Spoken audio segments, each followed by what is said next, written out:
आज करणार आहोत ती म्हणजे गवारीची भाजी. लपथपीत, चमचमीत आणि झणझणीत अशी ही गवार खूप छान लागते.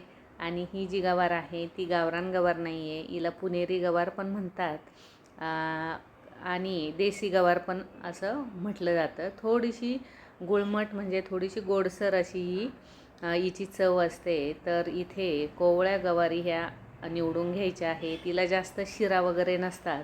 गावरान गवारीला जास्त शिरा असतात. व्यवस्थित अशी गावरान गवार निवडून घ्यावी लागते. ही पटपट अशी निवडता येते. तर त्यासाठी इथे थोडेसे शेंगदाणे भाजलेले घ्यायचे आहेत आणि लसूण घ्यायचा आहे. थोडासा जाडसर म्हणजे मध्यम असा हा कूट आपल्याला करून घ्यायचा आहे. आणि गवार जी आहे ती 2 ते 3 पाण्यामध्ये स्वच्छ अशी धुवून घ्यायची आहे. आता आपल्याला गवार फोडणीला घालायची आहे. तर मी इथे 2 पळ्या हे तेल घालणार आहे. आता तेलाचा वापर तुम्ही इथे कमी जास्त आवडीप्रमाणे करू शकता. तेल तापलं की त्यामध्ये घालायची आहे मोहरी, नंतर जिरे, नंतर इथे मी घातलेला आहे तो घरचा जो मसाला असतो रेग्युलर आपला तो घातलेला आहे आणि लाल तिखट आवडीनुसार. त्यानंतर घालायची आहे हळद. आता यामध्ये ही स्वच्छ धुतलेली जी गवार आहे ती घालायची आहे आणि व्यवस्थित अशी परतवून घ्यायची आहे. म्हणजे तिचा जो कच्चापणा असतो तो जायला मदत होते.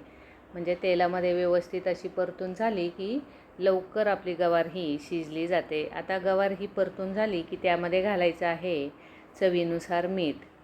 मीठ घातल्यावर सुद्धा आपल्याला परतवून घ्यायचे आहे आणि 1 चमचा धना पावडर घालायची आहे.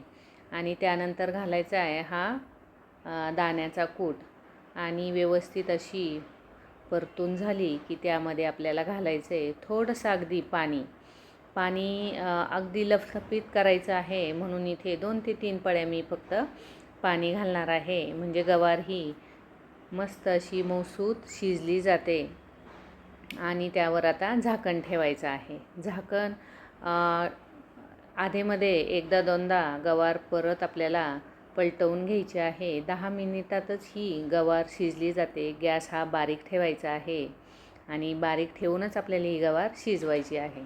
तर इथे तुम्ही पाहू शकता अगदी लपथपीत अशी ही गवार 10 मिनिटातच तयार होते. इथे तुम्ही पाहू शकता एकदम मस्त असायचा रंगही आलेला आहे. आणि शेवटी आपल्याला घालायची आहे ती कोथिंबीर. कोथिंबीरीने सुद्धा त्याची चव जी आहे गवारीची खूप छान अशी लागते. आता ही जी गवार आहे ती तुम्ही डब्यालासुद्धा देऊ शकता किंवा प्रवासातसुद्धा नेऊ शकता. एकदम मस्त अशी ही गवार झटपट अशी तयार होते. हा व्हिडिओ तुम्हाला जर आवडला असेल तर लाईक आणि सबस्क्राईब करायला मात्र विसरू नका. आणि या पद्धतीची लपथपीत अशी गवार अवश्य बनवा. खूप टेस्टी अशी लागते आणि खूप छान चवीलाही लागते आणि झटपट अशी तयार होणारी ही भाजी होते.